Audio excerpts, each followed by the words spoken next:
Welcome to the Fearlessly Authentic Sash and Soul podcast.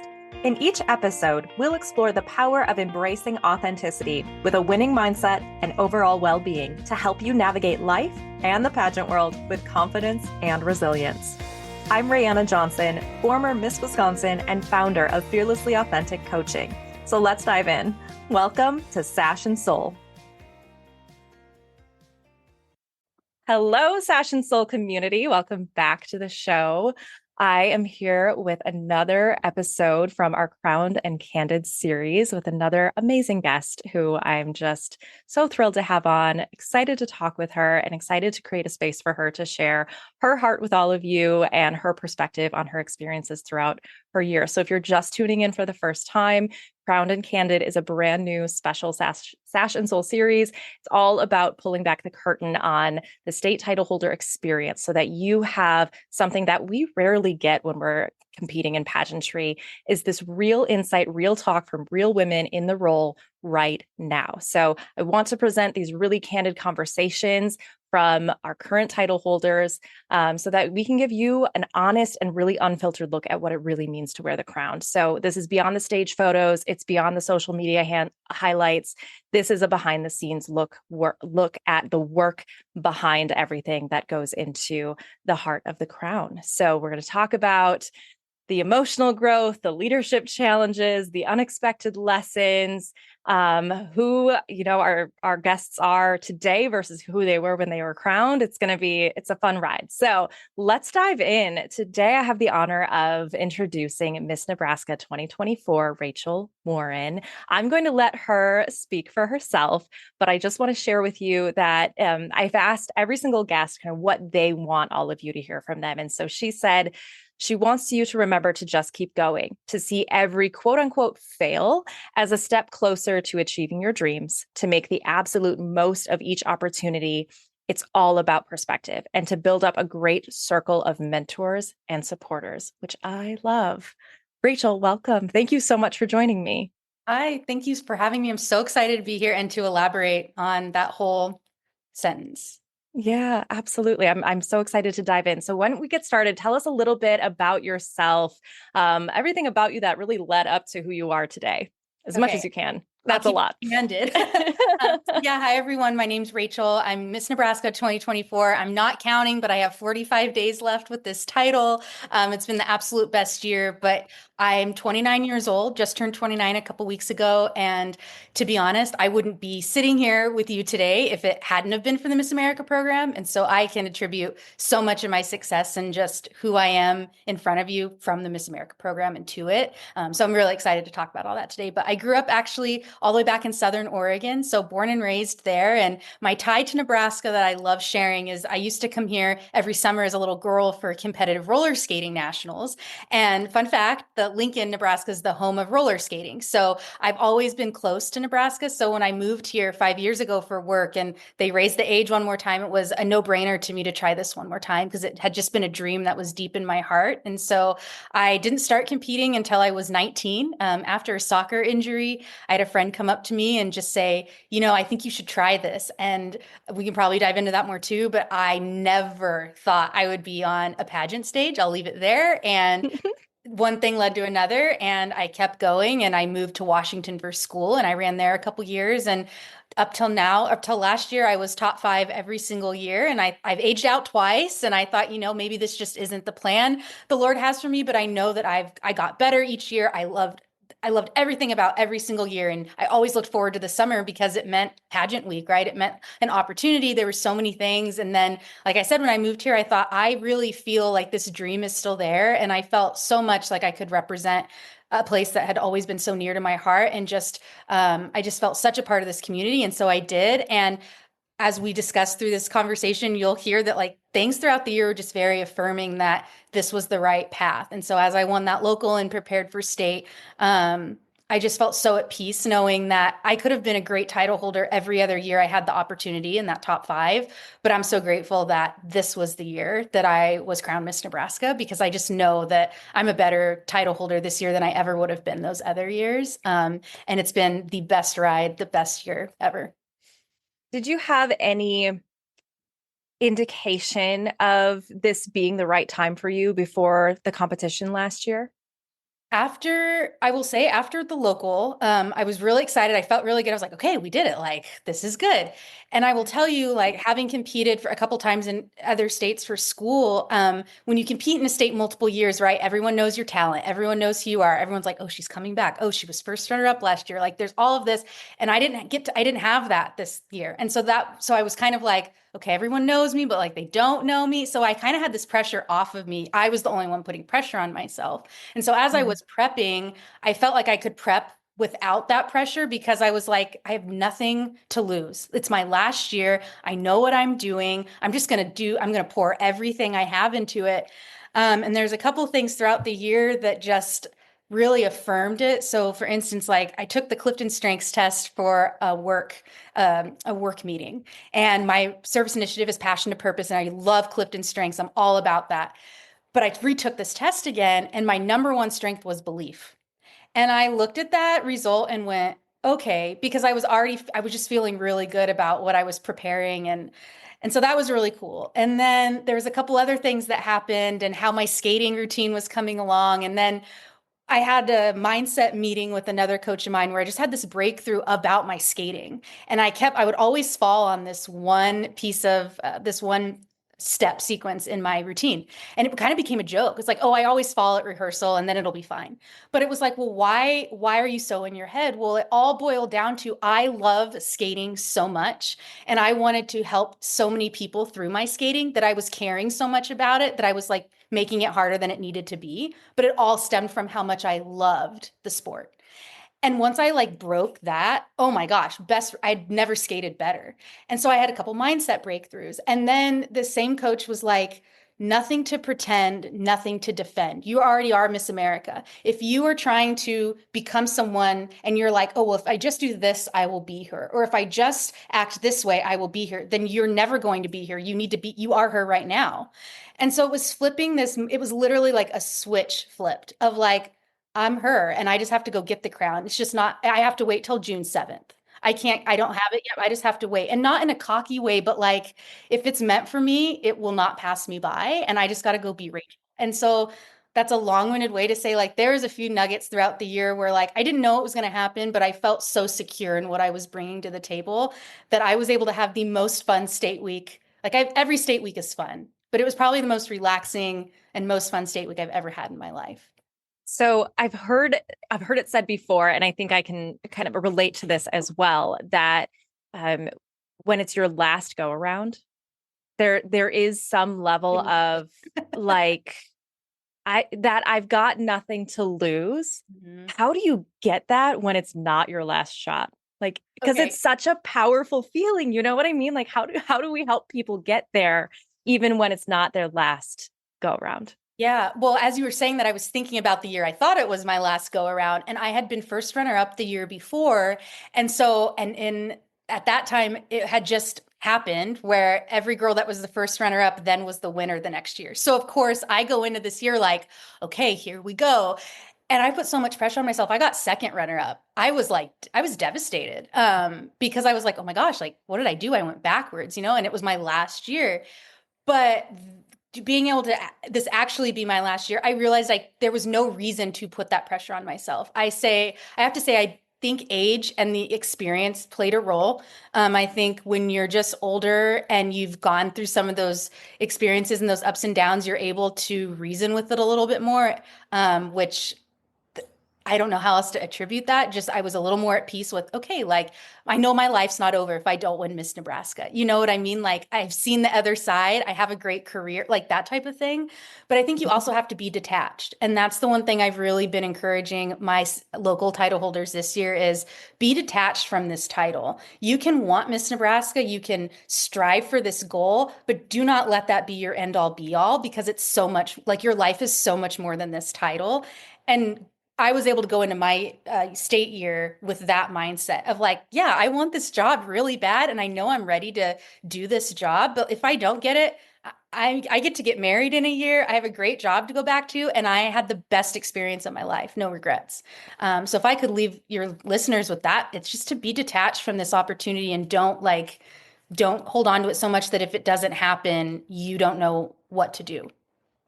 It's an interesting balance too of letting go, but also a wholehearted belief in yourself Oh, that you yeah. can And do it. pouring everything into it. Yeah. But Hmm. I saw it, but I felt like everything I was doing was for a bigger reason, right? Like even the way I prepped my health and fitness, the way I worked with my nutritionist, the way that I skated, everything I did, I could see like past the crown with it. Cause I was like, okay, well, I want to figure out my nutrition because I was a college athlete and I was doing 5 years ago isn't working for me as a 28-year-old. Let's figure this out. And then I was in the best shape of my life and that helped me for state.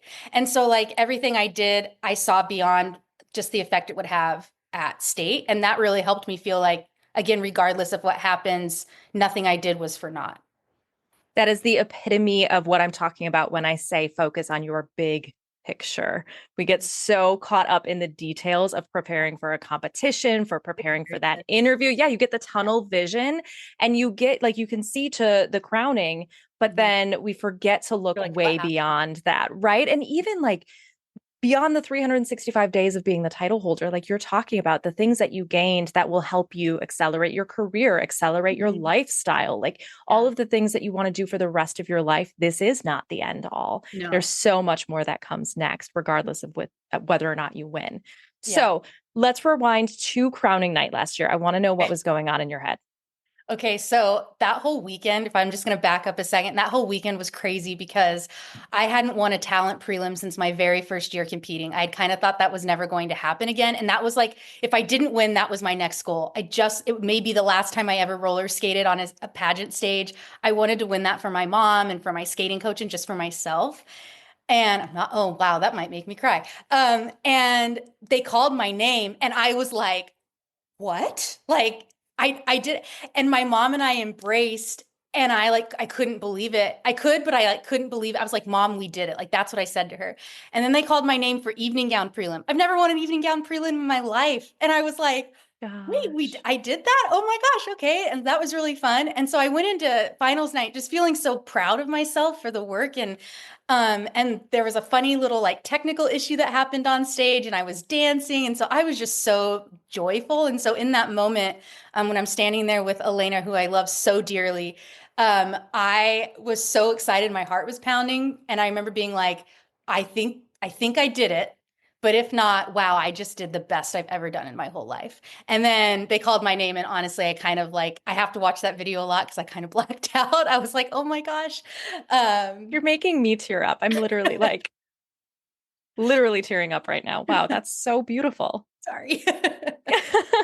That's okay. But and I've gotten to share this video recently because I've been on a little retirement home tour and they love watching my crowning video. And I kind of walk through all the women behind me because it was all of the former Miss Nebraskas, including a couple gals I'm really close to, your former Miss Nebraska and her sister. And the first thing I do was like turned around and looked at them. And then the guy that sponsors our car, the Wolf Auto Group, dangles the keys in front of me. And you can tell I completely forgot that was coming because I just like Yeah. lost my mind. And so it was just a beautiful night and just more of like, thank you, Lord, for trusting me with this opportunity this year and being able to share that with so many people in the audience that came from Oregon, from Washington, from Nebraska that had like followed me through this whole year. And we got to celebrate that together. So it was the best night ever, to be honest. And I can't believe it's a year ago almost.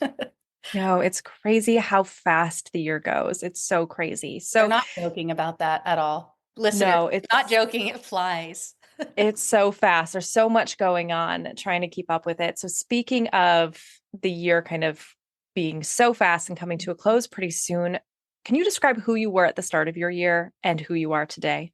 Yeah, I think, well, one of the questions too that comes to mind when you ask this is like the legacy. And I think at the start of the year, I mean, I am proud to say that I feel like I'm just as ambitious as I was on day one, sitting down with my directors as I am today. I'm a little more tired for sure, but Okay. I feel just as excited about today as I did almost 365 days ago.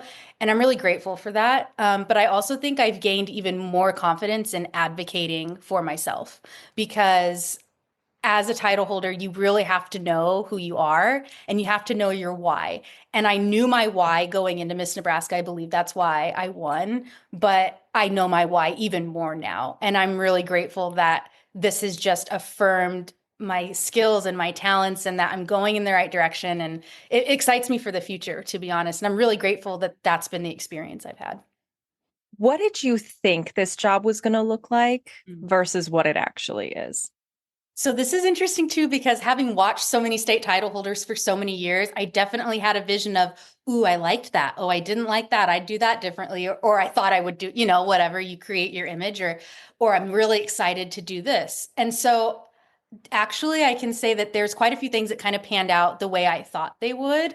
Um, I think the thing that makes it so different is every state is different. And I don't think I knew that, but I don't think I realized how true that was until I got to know some of my other state title holders.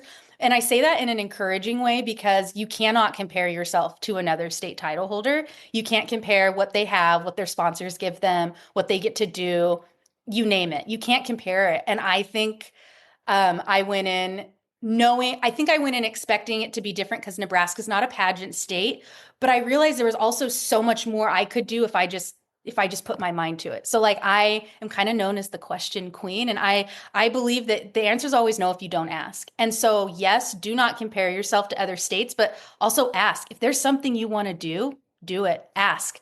You never know. It could be no, or it could be yes, and you just took the state organization or your year to a different level. But I think that that's the biggest thing I learned is you just can't compare yourself at all in that way because every state is different and every girl's year is different for sure.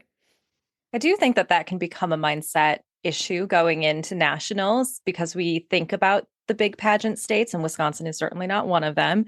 And we see the sponsors that they have, and we see that they have this big team, and like they were born in heels, right? Is the stereotype, right? So we think that they have some leg up, but that's a mindset issue because the only person then that is getting in your way, the only barrier to your success now is you thinking Mhm. that somehow you can't do it or aren't going to Yeah. be as prepared as someone else. And I Yeah. love your advice of ask, seek out the resources, seek out, like, be aware of what you need more of in order Mhm. to best prepare you Yeah. for reaching your goals. And go into your year having a plan. Like we talk about this for interview, right? Like I have this business plan. Here's what I want my CSI to look like. These are my goals. Da, da, da. But also have a plan of like these are the things I want to do. These are the partnerships I want to expand on. These are the places I want to go. Or like I didn't see this in the contract. Is this possible? Like have those types of questions already ready to go because my director would probably laugh if she was hearing me say this. Like we work together really well, which is a huge blessing. But I asked so many questions on that first day because there was things, for instance, I'll tell you, like I live on the east side of the state, and a lot of my sponsors are on the west side of the state because of our wonderful tie with North Platte, where Miss Nebraska is held. But one of my responsibilities with my sponsored car is to keep it clean all year. Well, my car wash sponsor is in North Platte, and that's not going to work. And a $15 car wash every 2 weeks adds up. And so the car wash that I go to all the time, I loved. And I asked my director, I said, hey, do you mind if I reach out to them? I'm going to reach out to them and see if I can get a sponsor because I can't do this by myself. And she was like, okay, go for it. So I cold emailed the car wash in town and I said, I'm Raechel Warren, Miss Nebraska. Here's what I need, blah, blah, blah, blah, blah. I kind of undersold myself. I thought they were just going to give me like a wash a month. They said, Raechel, we'd love to sponsor Miss Nebraska. Oh my gosh, they gave me free car washes for the whole year, and now they're on for the next Miss Nebraska. But like, had I not have had that, okay, I know I'm going to need a car wash sponsor, and I did that within the first 3 weeks. So I say that too is like have those big goals and big dreams because if you write 5 of them down, chances are 2 or 3 of them may come to fruition if you already kind of have a goal of how you're going to reach them. Yeah. As I'm listening to you, I'm like, but how do you know what to ask? How do you know what problems need to be solved unless you like have been there or you're part of Mhm. it? And so how did you, like, you're the question queen. How do Yeah. you know what questions to ask? What's your advice on I that? mean, I think too, like, know the job that you're interviewing for, right? Just like if you research a job that you're interviewing for, in the real world, not the pageant world. But when you research, right, you kind of know what's their mission and vision, what are their values. You can ask the other title holders, right? Just like you ask people that work at the company, what's the culture like? What is the day to day? You can ask those same questions to a state title holder or formers because we're serving in a job too. And so use your resources, ask all the questions. Some things you may not learn, like some things I'm sure I would forget to talk about or like couldn't talk about. I don't know, but honestly, we're kind of an open book and I want to help the next girls. Like I want you to be successful in this role. And if the board isn't allowed to answer the question, someone else may know the answer. Read that contract, figure out who are the sponsors, know what skills you bring to the table, know where you need help. That's my other big talking point too, is know the areas that you're weakest in. Like I have really enjoyed social media, but I'm not a quick editor. I'm not. And so I knew I was going to that I asked for that too. I was like, is there anyone in our like circle, our board, or anyone that can help me with some of all these social media activations if I need it?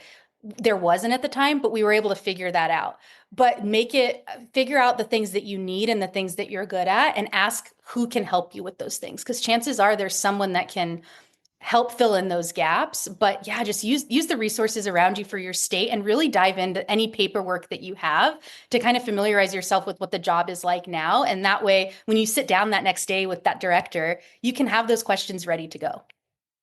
I love this concept of being really proactive and getting a really solid, realistic job preview. That is absolutely something that I preach. It's so important. It's something I did before going into the job.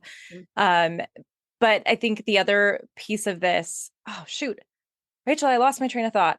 There was something Sorry. really powerful that you said. No, it's good. Oh, don't play victim.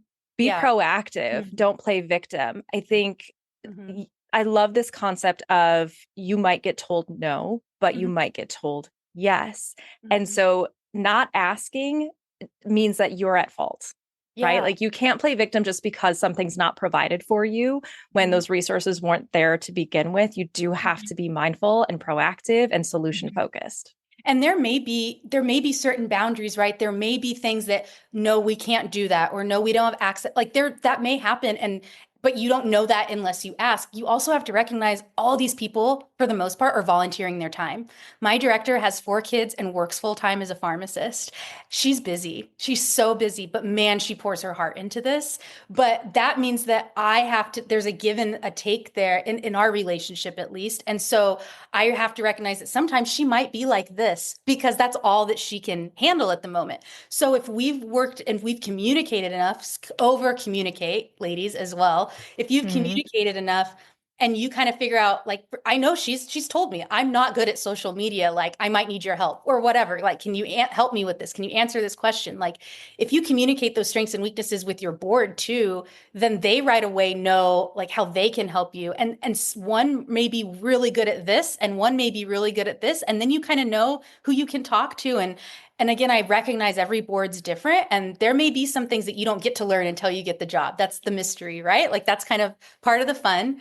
But for the most part, you can get a general sense of what things could look like. And that's all we're encouraging you to do, right? Is just, yeah, be proactive and ask those questions and get to know as much as you can before you go in. Because yeah, it like that just made me think of something else. Now I'm losing my train of thought. We'll get to it. But yes, be proactive. Yeah. Graciously proactive. Hmm. Yeah. Good Hmm. message. Solid. Okay. Keeping in the business side of things, like how involved were you? I know believe me, I love talking like the business end of things as well, but how involved were you in the professional aspects of your role? A lot actually. So Miss Nebraska before this year, it had been a long time, but we didn't have a booking manager and we didn't have a marketing chair. And so one of my asks this year when I knew I wanted to be a very busy and very tangible Miss Nebraska. And so one of my asks this year was that I could have someone to help me with some bookings because I'm used to being very proactive as a open title holder. Sometimes you don't have a director, you have maybe a liaison to the state board, but you are really in charge of getting your own appearances and filling your calendar. So I was really used to doing that already. And thankfully, the way Nebraska worked is that was kind of the responsibility put on me. And so that was great because I already knew that I could, as long as we communicated, I could fill my calendar how I needed to, but I wanted to be extra busy and I wanted to expand my reach. And so thankfully, we were able to bring on a former Miss Nebraska who's excellent at marketing and social media. And she was able to kind of tag team some bookings with me, which really helped. And so again, now the next girl has access to that opportunity, which I think is great. But going back to your original question, we're very involved. Every girl's going to be different. Since I'm a little bit older and work full time as well, I just naturally tend to do a lot more myself, and I like being really involved. And that worked great for my director and I because she functions a lot the same way and she could trust me with that responsibility. If you're nervous about some of the business side and you are in a state where you do, a lot of that responsibility is put on you, that's where I really encourage you to ask, like, what are the best practices? How do you prefer to communicate? Can we have a standing meeting every week? Or how many, really ask some of those basic questions, because if that's a newer concept to you, that's totally okay. But go in prepared with those types of questions as well, so you can help them help you. Absolutely. And I think that's going to be especially important for this next class because they have 3 months-ish to Oh yeah, prepare for yeah. Miss America. Mhm. So staying organized, staying on top of that, communicating, and learning the job is a curve. There is a learning curve Yeah. to learning any role that you go into. I think it's typically like 6 months of being in any Yeah. position before you really start to feel like you're getting a hang of it.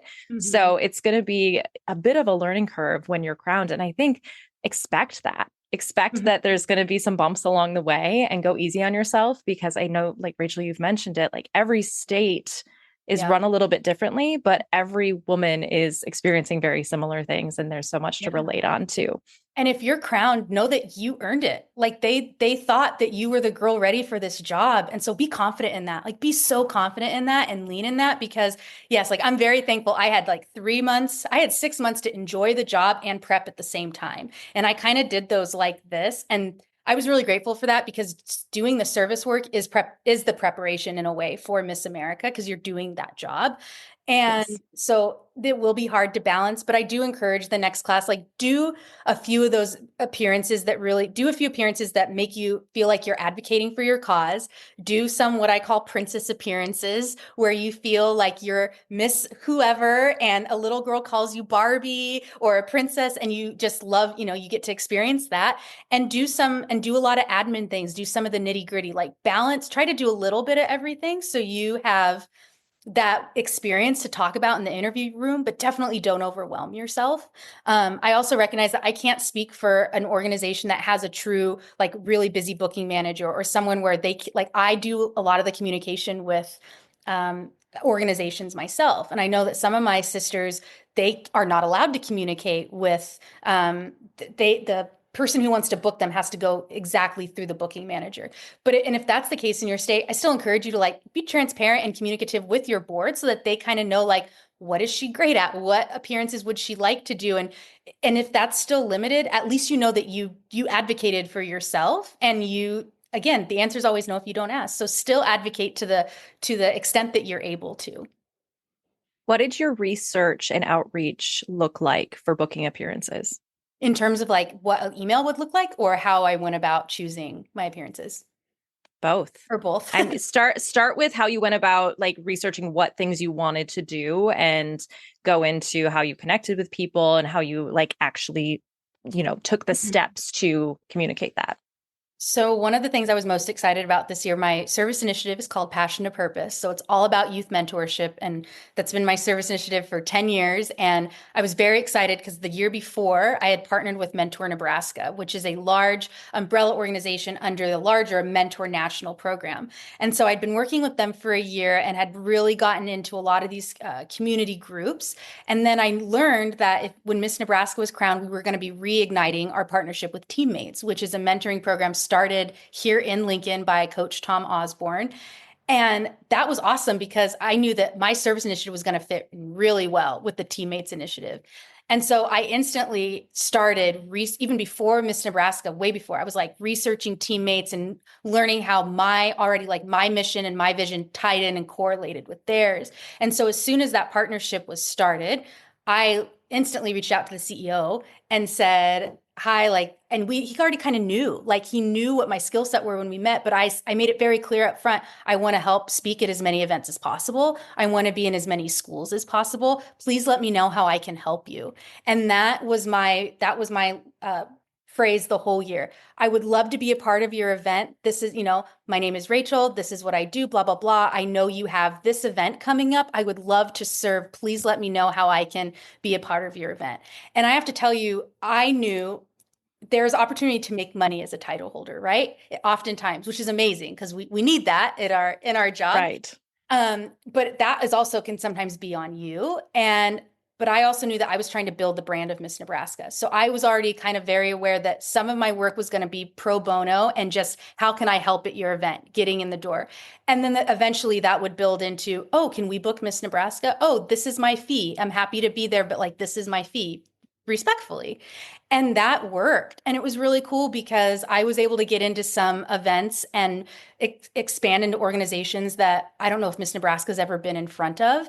And it all was because I found an email. I knew what types of events I wanted to do, Googled. I was often on like event calendars for a community. Do that. You'll never know what you might find.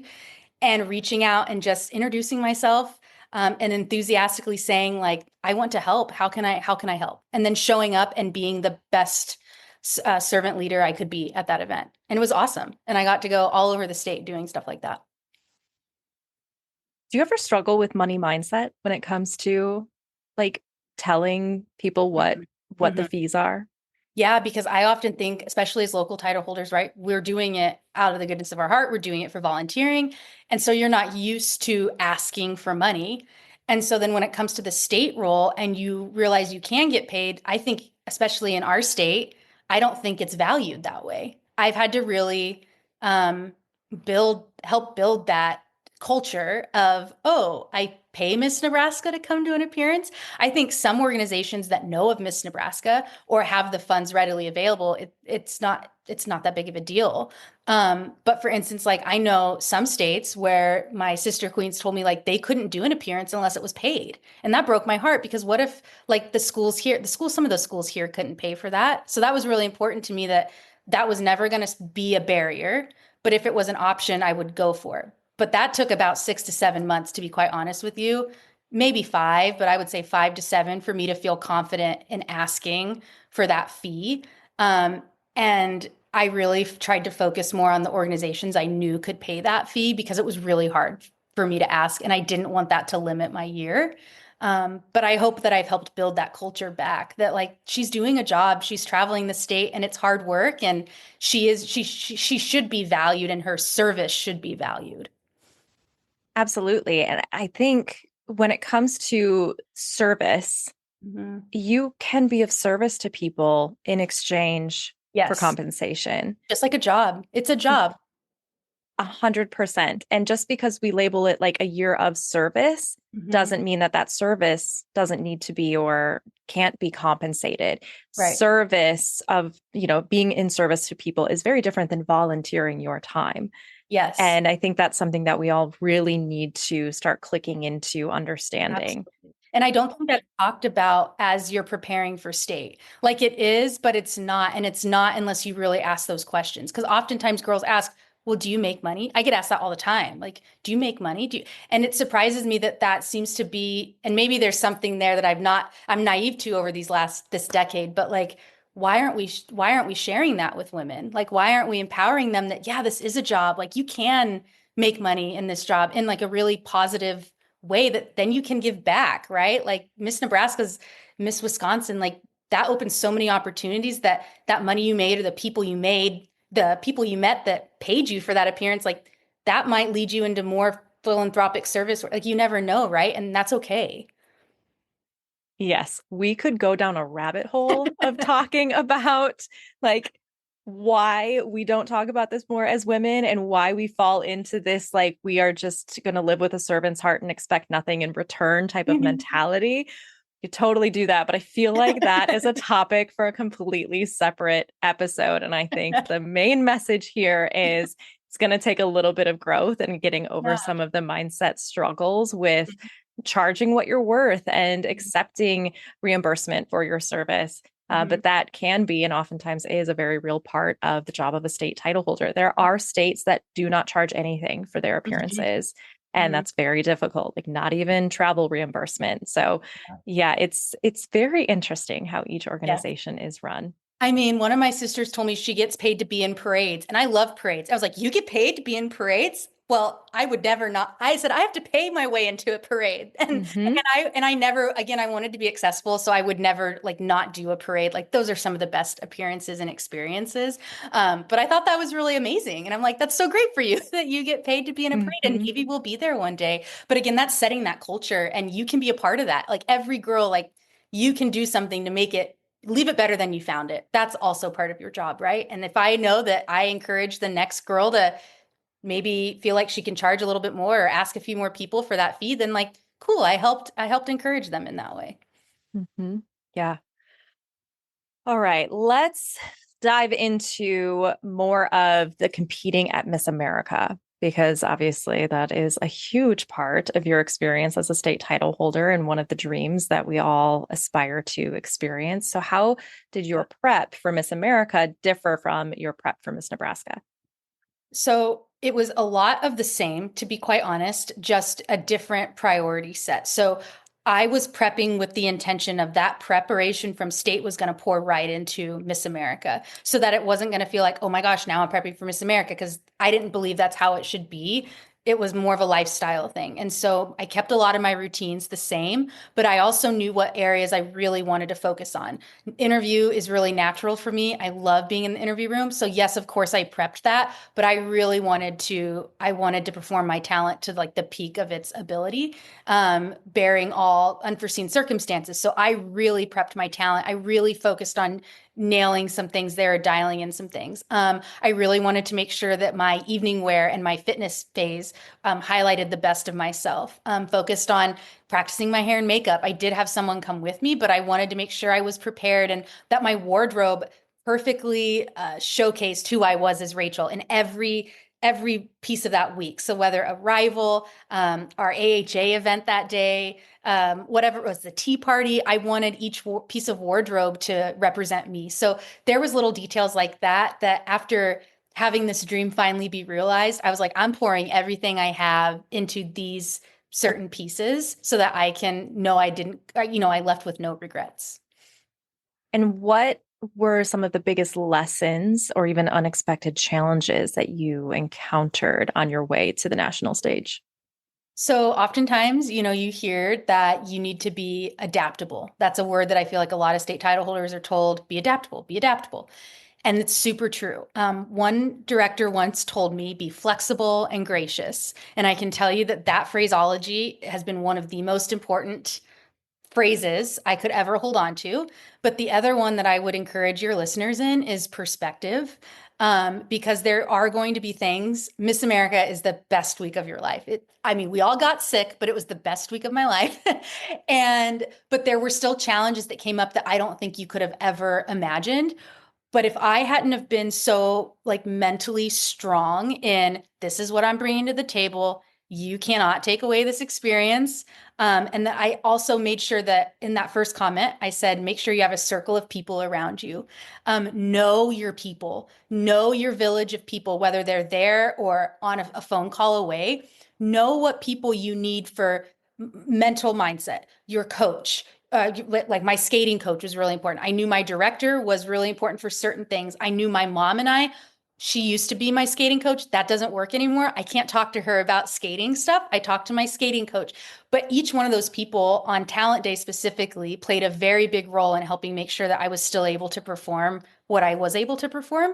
And if I hadn't have had that and I hadn't have been able to switch that perspective and go, okay, this may not be what I wanted it to be or what I prepped for it to be, but no one else knows that but me. And I'm going to go out there and give the best performance that I possibly can because that's why not, like no regrets. And so talking about it makes me emotional because it was hard to know that you all didn't get to see exactly what I had prepared, but I also still know that man, I'm so proud of myself for like getting up and going out there and doing it, but I wouldn't have been able to do it without just that mindset, preparedness of perspective and the people around me. Like I just credit it all to the people that I had in my corner. Can you dive a little bit deeper into some of Yeah. the struggles that you faced with your Yeah. talent that weekend? Again, I had prepped my talent so hard. For over the last few years, I've skated on a lot of different surfaces, and I carry 3 sets of wheels with me. I carry different stuff that can go on my wheels if the floor is really slick. I have tools in my bay. Like I've skated on so many surfaces that I felt very prepared for anything that this stage could be. And I went out on the stage for that rehearsal, and I couldn't roll. I couldn't roll. The stage was a different material than what I thought it was. And I always touch the floor before, like when I first get on that stage, I touch it and I kind of tell, and I felt really good about it. But the stage was like a different material. It was a vinyl. It wasn't marley or anything, like it wasn't wood, anything. And so I had met a coach in Florida. I was able to call the rink. They were able to get me a new pair of wheels. My mom had to run and get new Oh wheels. my Like goodness. it was, it was a lot. And there were tears for sure. My sisters can attest to that. Like, but I usually keep things pretty stoic, but it was like this whole, you had built, built, built, built, built, and it was like all crashing down. But I was like, my skating coach was like, Raechel, no one knows what your routine is except you. You can't even do take that routine, what you practice, boop, go like this because what they're going to see, it may be different, but no one knows that. And that's the routine that they get today. And that's what I went out there and I took my entrance and I just skated as best as I could and I had fun. And that was my goal, was to showcase skating with everybody. And even though it's really hard to know that like there's things that you didn't get to see and that whole day was really hard. I was so prepared for any situation and I knew who I needed to ask if things came up, that I was able to get through it and I was able to still be really proud of what I performed, because I was just so prepared. And so that's just my encouragement, is you don't know what you're going to be prepared for, but do all the things you need to do in case the worst case scenario happens, because even if it is worst case, you still know that like you did all that you could do. Yeah. Sorry, I was That upset. no, this is my gosh. If I go a day without tearing up on one of my calls, like that's a weird day for me. Very Emotion. emotionally driven in both Fearlessly Authentic and Sash and Soul. And that is the way that I love it, because that's real. Yeah.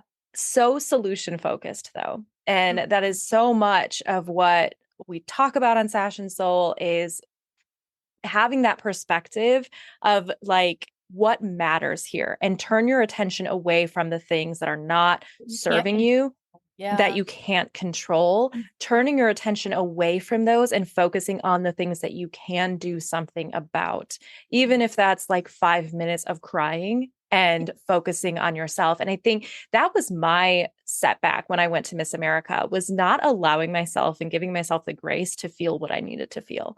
Yeah. Just feeling like I was supposed to have it all together all the time, or somehow I was failing or not prepared for this job, was the biggest mistake that I could have made, because it is an emotional journey. It is a roller coaster when you're there. It's physically exhausting, it's mentally, emotionally exhausting. There's so much going on. There can be so many hiccups. And like, feel what you're going to feel. Allow yourself to feel that, give yourself that grace and that validation. I had to do that even now because it's still surreal to know that we were there. It went so fast and I tried to like be so present the entire time, which I feel like I was. I'm really grateful for that. But sometimes I still have moments where I'm like, man, that was really hard. Like telling you that story. Like sometimes I'm like, dang it. Like what if? Like what if I could have skated better, Or like why did that happen? Why was and it's okay, I think, to like work through those emotions because it does mean so much to you, right? We all work so hard for that one moment. But again, that's why it's so important to be detached. And as detached as I was, it was still really hard. But like Mm-hmm. that is okay for us to feel that. And as someone who is very like hardcore sometimes. I allow myself like it's okay to cry every once in a while about it, or like it's okay to wonder what if. But that just shows again how much you care about it, you know. And now when I put my skates on for the first time a couple months ago to practice that routine, and like I bawled because Mhm. I was like, man, why couldn't the floor have felt like that? That felt really good, you know? And like that was okay for I called my mom and she was like, Raechel, it's okay that you're like having that moment because this is your like you love to skate. So yeah, it's Yeah. okay to have those emotions. You're grieving. Yeah. There is Shit. Kaylee and I talked about this like at length. There is a grieving process that comes with coming home from Miss America, having not achieved your goals, even if you did achieve your goals. I mean, the first runner up my year still like also struggled with those things. Like she did so very well and also had that grieving process of, oh my gosh, this experience is done. Yeah. It's like everything we yeah, there's such a like significant letdown that most people, unless they've been there and been through it, will not be able to understand. And as I'm listening to your story about your talent, I listened to Kaylee's story about her talent. We talked about these things. And my interview was awful. I still struggle with my Miss America interview. I was just telling a client this morning, I have the DVD of my interview. It has been a decade. I don't think I will ever watch it back. Like I didn't buy the DVD of my town. I have it on video, but I was like, no, and I watch it sometimes, but I'm like, no, I don't need to. Mhm. But I Yeah.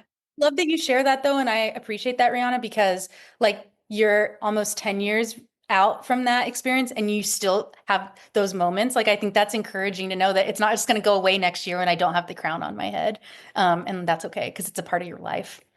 Yeah, there's going to be a lot of post experience processing that's going to go on. It's what, and that's a huge reason why I wanted to do the series as well, is like, let's talk about the reality here. Like, yeah, there's the business side, which is awesome. And yeah, there's the appearances, which are so fun. And there's the excitement and buildup of going to Miss America and being a part of this incredible class of women during your year. And like all of those things are wonderful. And there's also this other side of it. This is the side that forces you to grow. This is the part of it that changes you throughout your year.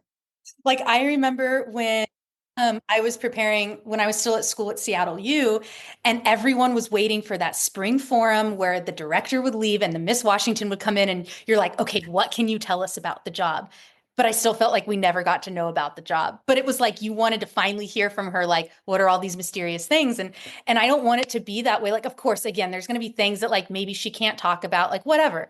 But like, I want you to feel like you can ask me about the job because I want you to feel so prepared, as prepared as you can be to do the job. Because if you are, and if you go into it with, wow, how can I like make this better? What can I do today?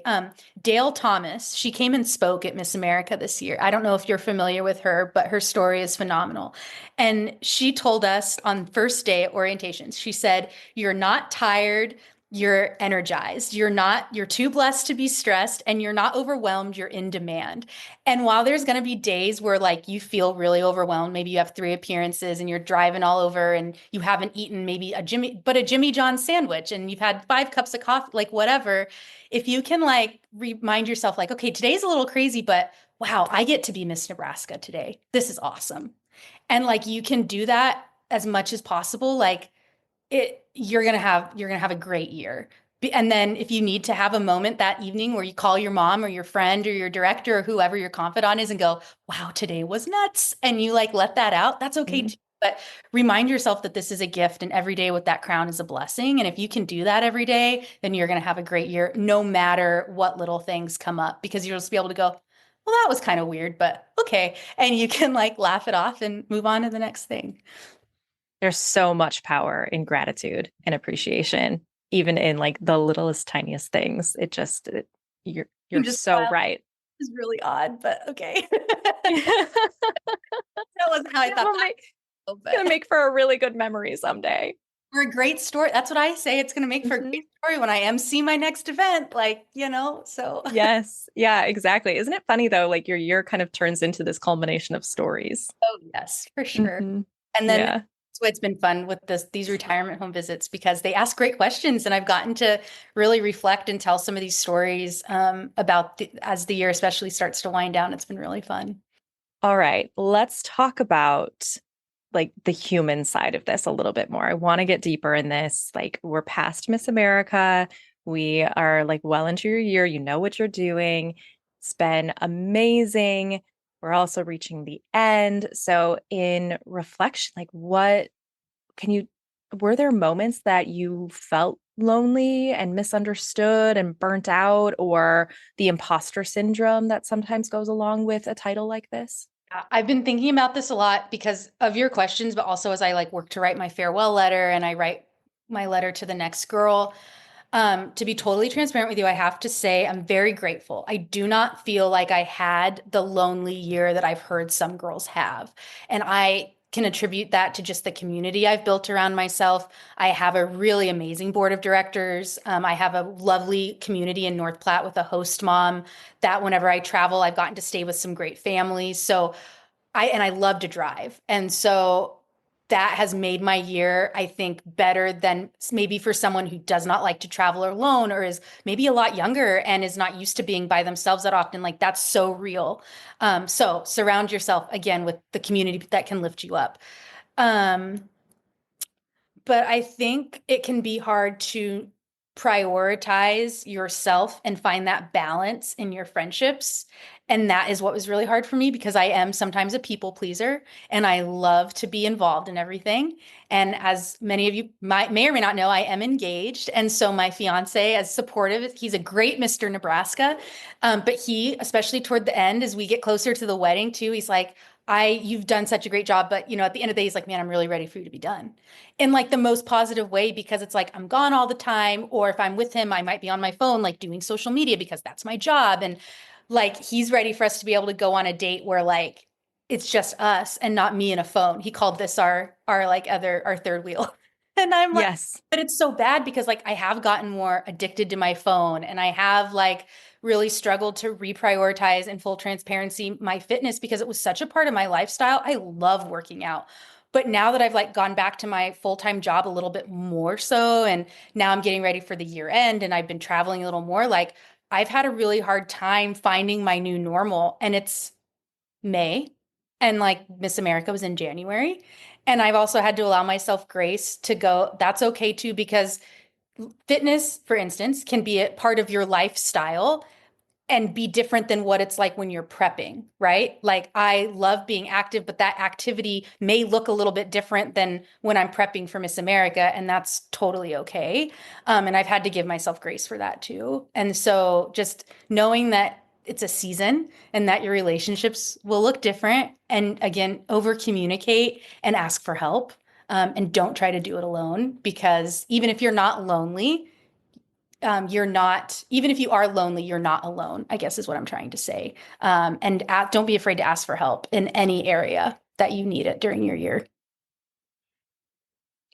Kaylee and I were talking about this too, like how difficult it can be to know what you need help with sometimes too. Did you ever experience that? Honestly, right now, I feel like this month, like April-ish, end of March, April, I've started to actually feel tired and I feel Mm. guilty about it because Oh, I am so grateful. And like we just talked about, like every day is such a gift. And I've really been trying to do that when I put that crown on, go, I'm so excited to speak today. Cause like I am genuinely, but I have had a lot of days where I'm like, I just want to like lay on the couch and do nothing. And I don't want to go, or I want to do something else. And I felt kind of guilty about it. And I really, like I was talking to my director about it and I was like, I feel bad that I feel tired because I want to like finish out my year strong. And she kind of looked at me like, are you kidding, Raechel? Like you've done so much. Like it's okay to take a step back. Like, or our premarital counselors were like, their daughters were Miss Nebraska, and they were like, Raechel, you have done the job. Like you've done the job, and it's okay to start like focusing on life after the job. It's okay. And I didn't necessarily know how to ask. It was just more like, I just feel guilty about this. Is this okay that I feel this way? That's kind of what I've been struggling with, to be honest. so now that the year is almost over, What do you hope that people remember about your year? That I was authentically myself every day, and that they have learned something amazing about Miss Nebraska, and that maybe they took away just that their interaction was really positive. My goal was to leave every young person or every adult with the feeling that what they had to say really mattered, and that they were uniquely made. That was my message to every assembly, every classroom, was you were unique, beautifully and wonderfully made. And if that is the only thing that stuck with them, or if for the young boys, if all they remembered was Stella the Mustang that I drove around for my first 6 months as Miss Nebraska, but I got to sign their hat or their shoe or their autograph card, and that was a positive experience, then I did my job. And I can confidently tell you I was authentically Raechel every single day. And I had a blast. And so I just hope that people remember the wonderful things that Miss Nebraska is from my year. Are you experiencing any kind of struggle with like the bittersweetness that comes with moving on from this and into the next really beautiful chapter of your life, getting married and building your career and all the things that come with that? Yeah, I am struggling with it because, as we've kind of already talked about, right? When you prep for state, like it's all your thing. And when you do it for so many years, that's part of your routine. And so it's going to be very odd because the only year I didn't do that was COVID. And that was kind of forced, right? I had a summer Mhm. because I had to, kind of, I guess. And so it's gonna be weird to like not be doing that. And I'm gonna miss it because I love it. I love the sisterhood. I love the people. Meeting the people is like my favorite part of being a title holder. And so I'm gonna miss all that. But I'm trying to focus that on like, okay, how can I build off the things that I did this year? How can like, I'm already working on an organization I might be involved with after the crown, of like still philanthropically giving back to the community and like using my public speaking skills. Maybe I'll be civically engaged one day. But not letting the crown be the end all be all, but it's still bittersweet because who doesn't love to like wear sparkly dresses all the time and a crown on their head? Like that's really fun. But I'm also 29, and like maybe we should put that maybe we should put that away, and like that's okay to have that balance. A former title holder also told me, who's older, she's like late early 50s, and she said your next goal is to be a great wife. And that's okay for that to be your goal. And so knowing that, like, I love that Madison Marsh was engaged during her year because she showed that like we have a life outside of the crown.